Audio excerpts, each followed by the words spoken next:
Kalian itu harus melayani rakyat.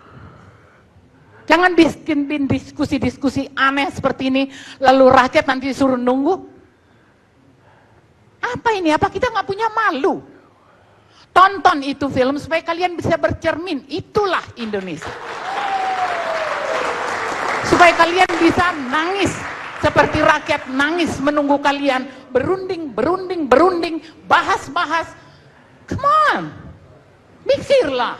Tuhan kasih kalian kesempatan memimpin, lakukan sesuatu yang baik. Jangan malah bela ini, bela itu. Mengerti apa? Anda mengerti politik itu sejak kapan? Ini politik brengsek.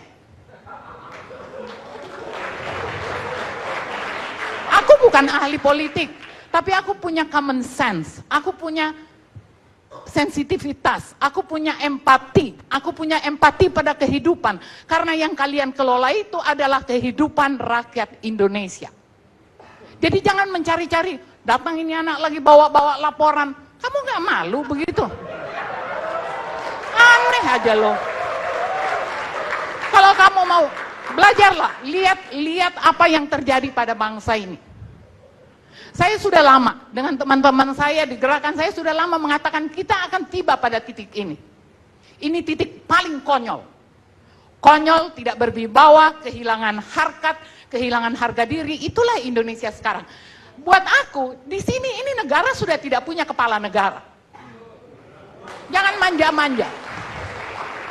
Nggak ada kepala negara. Mana kepala negaranya? Mundar-mandir sana sini, oh nggak usah, jangan dibilang ragu, jangan. What? Emang kita tolol? Jangan kalian membuat ya seolah-olah bangsa ini atau negara ini tidak punya undang-undang dan aturan. Kalian mau berpolitik untuk merebut satu kedudukan, silahkan. Tapi begitu kalian jadi presiden atau DPR atau apa, buka itu semua politik. Buka. Dan jadilah pengabdi pada rakyat, pada bangsa, pada negara. Kalian tuh digaji, rakyat loh yang gaji, dan rakyat menonton kelakuan kalian. Do something. Aku buat, jangan-jangan Anda juga nggak tahu tuh kalau misalnya dari tadi ngomong konstitusi yang mana?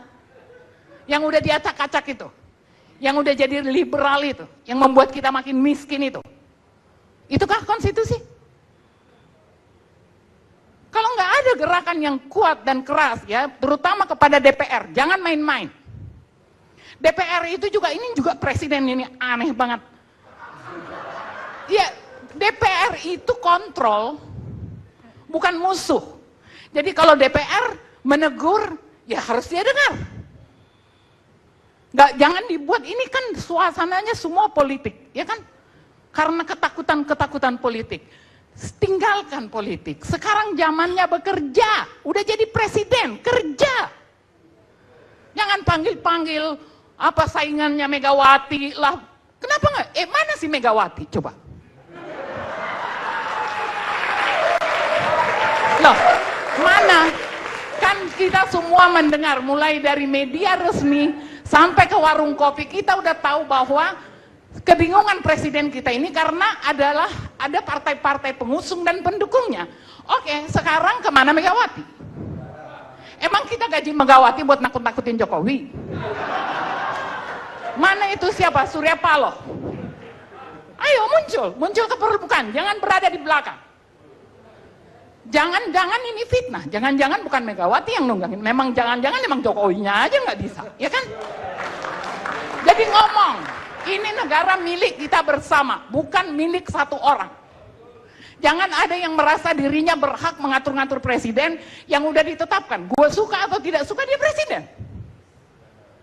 Jangan diganggu-ganggu. Suruh dia membuktikan dia mampu atau tidak. Kalau hari ini menurut saya, kita tidak punya kepala negara.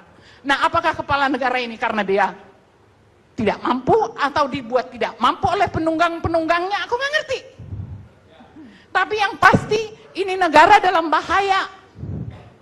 Kalau ini terus-menerus seperti ini, bangsa ini dalam bahaya. Mau sampai kapan? Setiap detik yang kita tinggalkan, itu ada nilai rupiahnya. Kalian kan ada ahli ekonomi, ahli berhitung. Aku aja cuman seniman, aku bisa mengerti apa yang tidak bergerak. Ya kan? Jadi kalau buat saya, memang ini adalah momentum. Kita harus pakai momentum ini untuk mengubah cara kita melihat bangsa ini dan menghargai bangsa ini.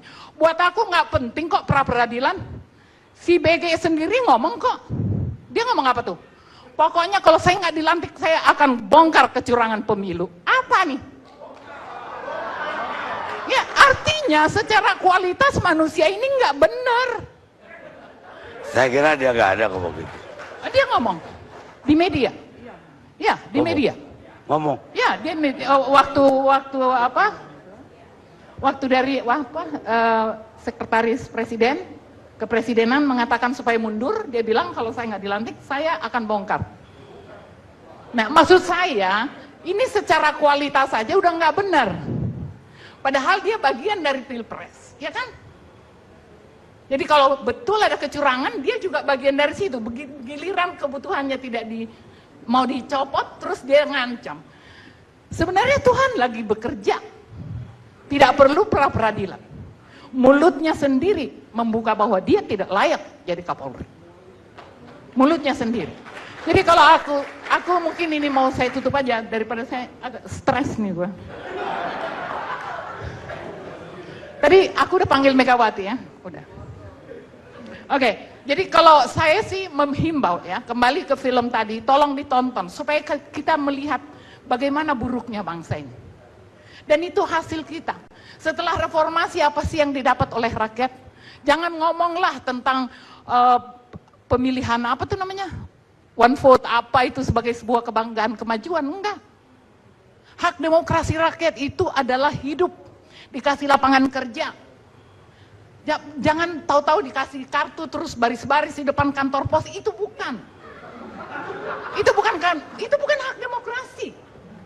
Mereka jadi pengemis, padahal mereka yang bayar kalian. Itu yang terjadi.